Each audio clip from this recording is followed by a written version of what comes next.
Hi guys, me back again with another Let's Talk lesson for you. We have been talking about citizenship this week with Independence Day coming up at the end of this week. It's very important for us to recognize how we can be good citizens both to our state, but to also to our country and also to our town and the areas that we live in. And so we're going to talk today about a different kind of citizenship.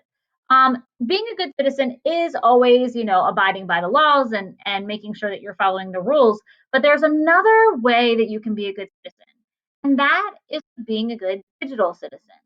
If you've never heard of the term digital citizen before, it just means that following all the rules and regulations you would normally follow in your towns, cities, and states, and countries, but doing so online as well. Being a good digital citizen means that you're doing all of the things that you can do to respect privacy, to give credit where credit is due if you're using research, all of those kinds of things. One really super cool thing you guys got in your learning kits this year was this. You got a Kindle Fire tablet. That is the coolest thing ever. So you have your very own tablet to be able to learn with us this year.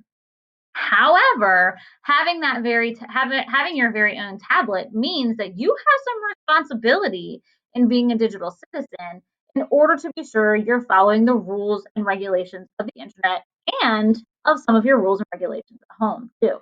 So we're going to talk a little bit today about being a digital citizen and what that means, ways that you can be sure that you're being a digital citizen, and how you can be sure you're using your tablet for all the right reasons.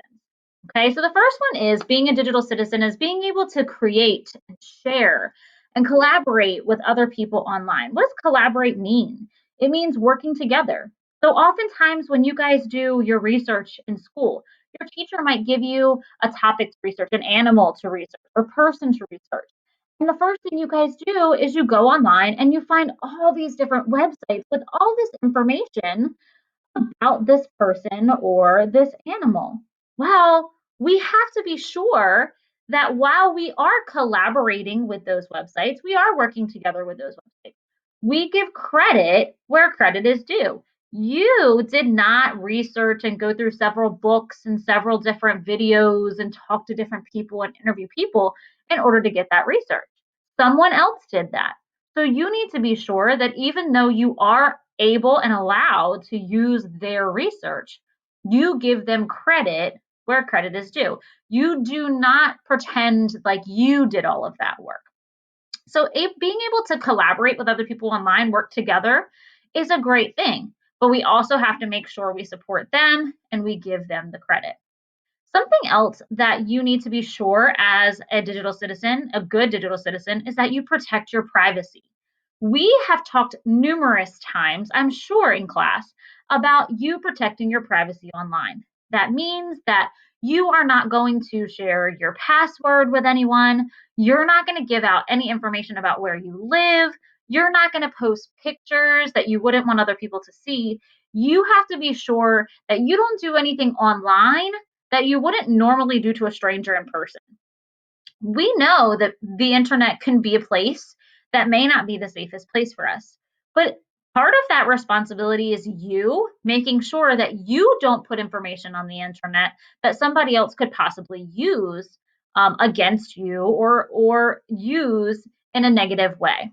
So make sure that when you're using passwords and things like that, you don't give away your password. You don't tell anybody your password. You keep that information a secret for yourself and use it for the purpose that it has to make sure that everything that's behind that password is for your eyes only. The second thing is to make, or the third thing, sorry, is to make sure that you're standing up for cyberbullying. Sometimes it feels behind a screen like we can be a little bit more intimidating than we really are. Like we can say mean things because that person's not right next to us and they might not ever find us even. That doesn't mean it's okay to do that. And when you see someone else being cyberbullied, you need to make sure you're standing up for that person as well. And for those of you young guys who don't know what cyberbullying is, it's the same thing as bullying, only it's through the internet or it's through a computer. Sometimes people believe that if you can't see me, you can't hurt me, and that's not true. Sometimes people might say something just to be funny, but in reality, it hurts somebody else's feelings.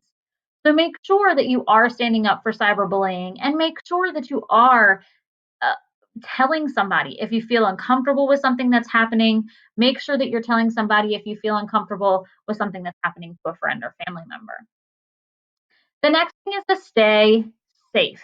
Okay, that kind of goes along with keeping your privacy, making sure that you're not sharing information with other people, making sure that what you post online, you feel comfortable posting and that you trust the people that you post it to. Staying safe is so very important. And it also has to do with surfing the internet and using good judgment about what websites you should be looking at and what websites you shouldn't be looking at. Sometimes it's deceiving, especially when we do things like we use YouTube videos or we go places with gaming.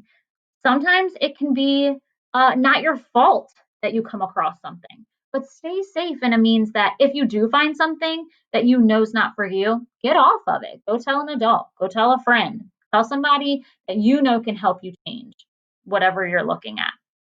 The next one is communicate responsibly and respectfully. That goes along with staying safe, that goes along with cyberbullying. Don't treat other people in a way that you would not want to be treated. Make sure that the words that you're using can be understood and that they can be understood in the way that you're trying to use them. Sometimes we do things like even as simple as writing an email in all capital letters. Well, you're not actually speaking that to somebody else. So the way that somebody reads your email might be a little bit different than the way that you intended. We oftentimes can respond quickly in emails and text messages. And if we're not happy with whatever that person said, then maybe it's not the best choice to respond quickly. Maybe take a breather, take a break, really think about what they meant before you respond and cause a problem that maybe you don't need to cause. And then remember that you are responsible for you. Make sure that if there are any choices that you make that maybe might be negative choices, you deal with the consequences, just like we talked about last week with responsibility. Make sure if you do come across something that's uncomfortable, make a good choice. Tell somebody. See if you can get it taken down. If you do something that you know you're not supposed to do, and you get caught, take that responsibility. But the internet can be a really awesome place. It can also be a really scary place. So make sure that you are a good digital citizen and you do all of the things you're supposed to do. If a family member tells you you only have a certain amount of time on your tablet, respect that. Follow that rule. If you know you're not supposed to download games or videos or you're not supposed to download anything without permission, don't do it because that means you're going to have a consequence that you need to live with. Make sure you're using this Kindle Fire tablet in the best way possible and how cool that you guys got these for this summer. See you tomorrow.